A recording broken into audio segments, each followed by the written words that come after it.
Entre a terra e o céu. Capítulo 14. Entendimento.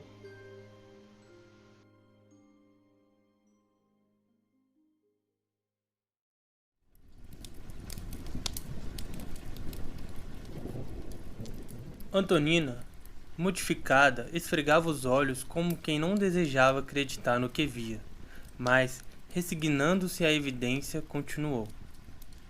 Compadece-te de mim, compadece-te. Lola, de onde vens? Não me induzas a lembrar. Não lembrar? Que condenado no tormento da explicação será capaz de esquecer?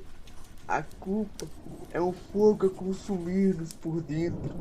Não me reconduzas ao passado. Para mim, é como se o tempo fosse o mesmo.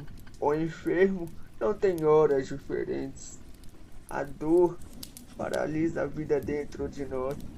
É preciso olvidar. Nunca. O remorso é um monstro invisível que alimenta as labaredas da culpa. A consciência não dorme. Não me rebentes o coração. E acaso o meu não vive estraçalhado?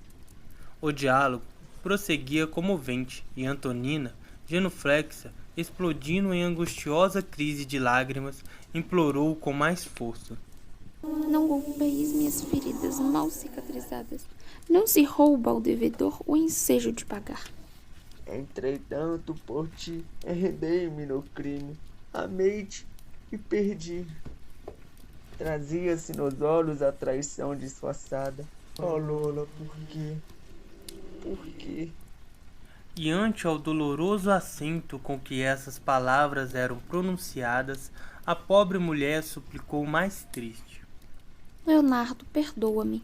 Sofri muito. Enlouqueceste, é verdade. Mas a perturbação que me atacou era mais lastimável, mais amargosa. Sabes o que seja o caminho da mulher aviltada? Entre o arrependimento e a aflição? Meditaste algum dia no martírio do coração feminino, relegado à penúria e ao abandono? Refletiste alguma vez na desilusão e na fome da meretriz desesperada, desprezada e doente? Acaso poderás perceber o que seja a flagelação de quem espera a morte, sob o sarcasmo de todos entre a sede e o suor? Tudo isso conheci. Matei, porém, por tua causa. Tarmodoeu, misério, infundindo compaixão. Naquele tempo fiz pior. Exterminei minha alma. Esposa, troquei o altar doméstico pelo mentiroso tablado do gozo fácil. Mãe, envileci o mandato que Deus me concedera, crestando todas as flores de minha felicidade. Pudeste, no entanto, realizar o regimento que ainda não consegui. Foste, em suma, feliz. Feliz? Acusas-me de infiel quando, como tantos outros, te cansaste de mim, procurando outras novidades e outros rumos. Vi-me sozinha, enferma, aniquilada. Debalde busquei afogar no vinho do prazer a horrível impressão do abismo em que me precipitara, porque quando o desencanto e a enfermidade me relegaram à margem da vida, acordou-se-me a consciência, inculpando-me, desapiedada. A morte recolheu-me na vala da miséria, como um carro de higiene pública reclama o lixo da sarjeta. Estarás habilitado a compreender-me o sofrimento em toda a extensão? Por muitos anos vagueei aflita, como ave sem ninho, refugiada no espinheiro da dor, que cultivara em mim mesma. Esmolei proteção junto daqueles que me haviam sido afetos estimulantes da juventude. Ninguém se recordava de mim. Não me cabia recolher uma gratidão que eu não semeara. Até que um dia... Antonina passou a destra pela fronte pálida, como se invocasse velhas recordações fortemente trancadas na memória. Seu olhar adquiriria a assustadiça expressão dos enfermos que a febre torna dementados. findos alguns instantes, exibia no rosto a surpresa de quem se banha num relâmpago de luz. Parecia haver encontrado a imagem que associamente procurara. Continuou. Até que um dia senti que me chamavas com pensamentos de carinho e de paz. Rememoravas alguns traços elogiáveis de nossa vida, recompondo na lembrança as festas que organizávamos em favor dos combatentes mutilados. As tuas divagações, arrancando ao pretérito as raras reminiscências felizes que poderíamos identificar, caíram sobre mim como bálsamo refrigerante. Chorei aliviada e adormeci em tua casa, no aconchego da família que tivesse a ventura de constituir.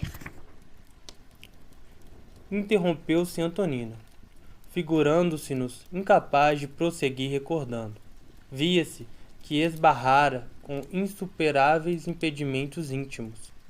Emudecera, torturada pela incapacidade memônica que a assaltara de improviso. Contudo, o nosso orientador acercou-se dela, afagou-lhe a cabeça, deixando-a perceber que auxiliava magneticamente na recuperação das próprias forças. Não posso saber. Desde que meu espírito foi ocupado por ele, não consigo coordenar as ideias que me são próprias. Sim, certamente sou culpado. Tem razão. Podia ter recebido meu concurso. Não me cabia pensar em ti como se fosse tão somente mulher. Mais calma, a pobre interlocutora suplicou, triste. Agora que te capacitas de minhas dificuldades, perdoa-me. Não me move outro desejo senão o de renovar-me. Sofri muito, aprendi duramente. Peço a proteção da divina bondade para todos aqueles que não me compreenderam e procuro sinceramente olvidar as ofensas que outros me assacaram. Como desejo, sejam esquecidas as ofensas que pratiquei contra os outros. Não me reconduzas, pois, ao passado. Compadece-te de mim.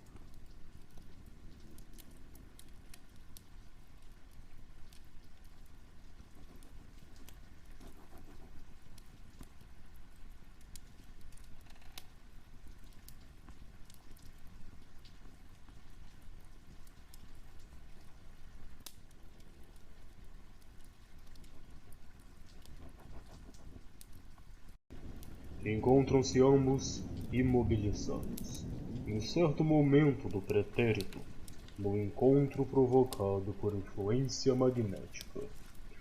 Em tais recursos utilizados por nosso plano, no tratamento salitar das moléstias da alma, determinados centros da memória se reavivam, ao passo que outros empalidecem. As sensações do presente dão lugar às sensações do passado, para efeito de reajustamento perante o futuro. O fenômeno, porém, é momentâneo. A breves minutos, regressarão à consciência normal, melhorados para a boa luta. A explicação não podia ser mais satisfatória nem mais simples. O ministro continuava prestando assistência à nossa amiga, qual se Antonina não devesse avançar na faixa de lembranças. Aceitando-lhe os apelos, Leonardo, como que arrefecera o ímpeto inicial de desesperação, fitava agora quase que impiedosamente, mas longe de albergar qualquer sentimento positivo de ordem superior. Arrancou do próprio íntimo nova onda de cólera que lhe atingiu a máscara fisionômica. Cerrando os punhos, brandou desvairado. Sim, entendo. Fosse suficientemente infeliz. Mas por que trago comigo o fantasma dele? De ser convertido num demônio intangível para arrastar minha existência. Estaremos no inferno sem saber, agarrados um ao outro. Viverei dentro dele, quando ele vive dentro de mim. Por que não me permite o verdadeiro repouso?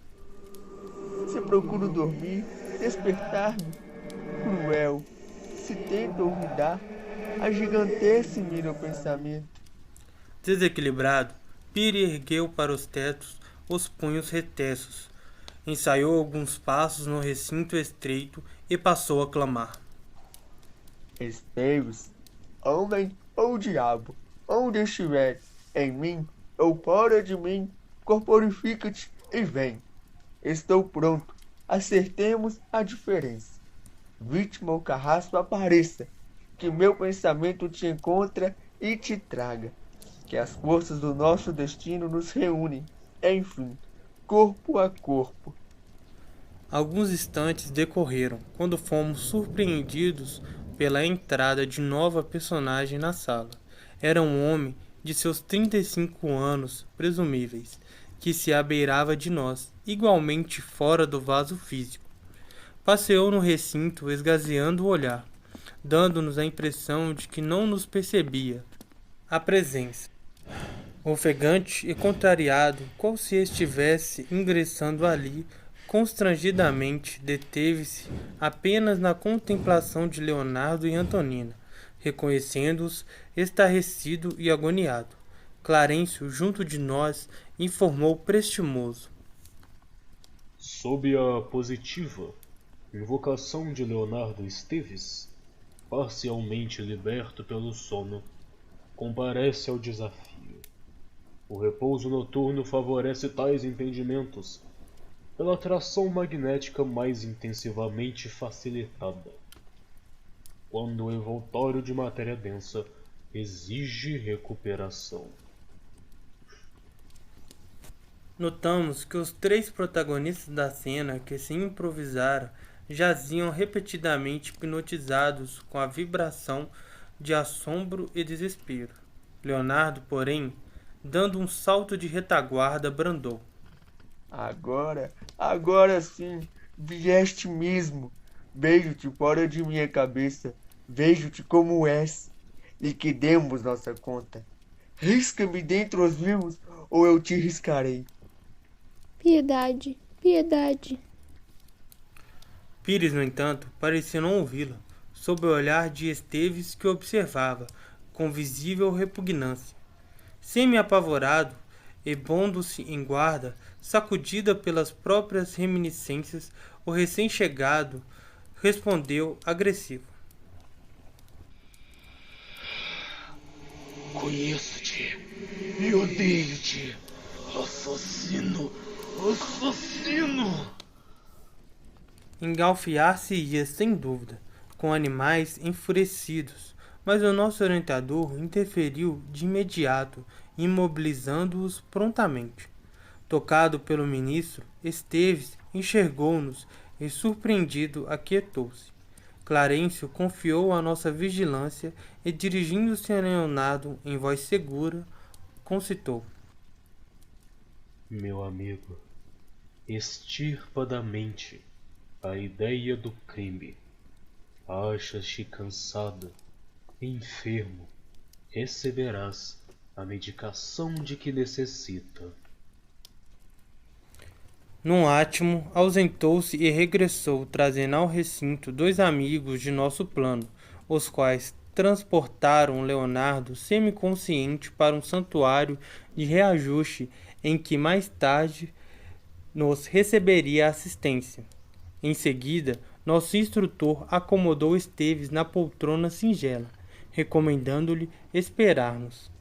O novo companheiro, amedrontado, obedeceu automaticamente. Logo após, amparando Antonina, procuramos restituí-la ao quarto particular. Consideramos então que, se grande fora a aventura da pobre senhora na véspera, naquela noite assemelhava-se desditosa a um trapo de sofrimento. Encontramos grande dificuldade para recompô-la em espírito e para religá-la à vestimenta carnal, quase inerte. Revelava-se imensamente confragida. Por mais de 2 horas, mereceu-nos especial atenção. Somente depois de consideráveis esforços de Clarencio, conseguiu refazer-se. Vimo-la acordar, exausta e entontecida. Algo aliviada, Antonina acreditou se libertar de estranho pesadelo. Ainda assim, sem saber explicar a razão, torturada e apreensiva, continuava soluçando.